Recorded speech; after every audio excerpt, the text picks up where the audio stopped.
পাবলিকের তেল দিতে হবে এই মালিকদের, কোথার থেকে দেবে আমরা জানি না। কেন এই পাম্পে তেল দিচ্ছে না এরই বিবরণ আমরা পাবলিক কষ্ট পাবো কেন? পাবলিক কেন কষ্ট পাবো? আমি একজন সাধারণ কুরিয়ারের ডেলিভারি ম্যানের কাজ করি।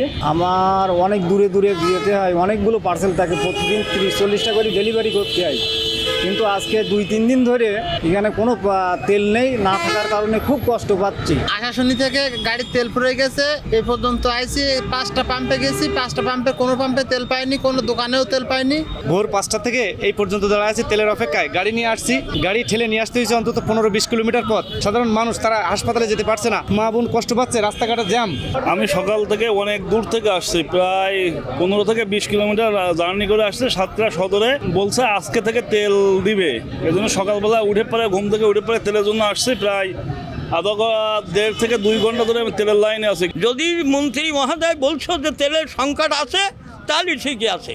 এই অবৈধভাবে এই তেলের দাম বৃদ্ধি করার জন্য এই পাম্প মালিকের সিন্ডিকেট করেছে, যার জন্য আমরা হয়রানি হচ্ছি, পাবলিক আমরাই হয়রানি হচ্ছি।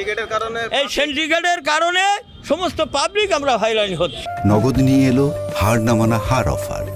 সর্বনিম্ন 10,000 টাকা রেমিটেন্স নগদে পাঠালে থাকছে স্বর্ণের হার জেতার সুযোগ।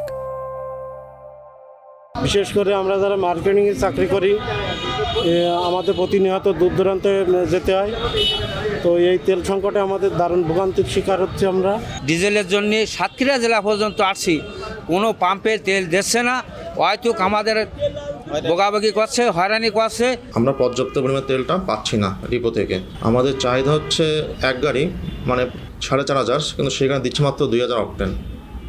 এই অল্প পরিমাণে অকটেন নিয়ে জ্বালানি দিয়ে আমরা সেভাবে গ্রাহকদেরকে আমরা সরবরাহ করতে পারতেছি না। একজন গ্রাহককে আমরা 300 টাকা করে তেল দিচ্ছি, কিন্তু তিনি ঘুরে ফিরে এসে আবার 1 ট্যাঙ্কি করে তেল ফুল করে নিচ্ছে, যার জন্য কৃত্রিম সংকট সৃষ্টি হচ্ছে বারবার।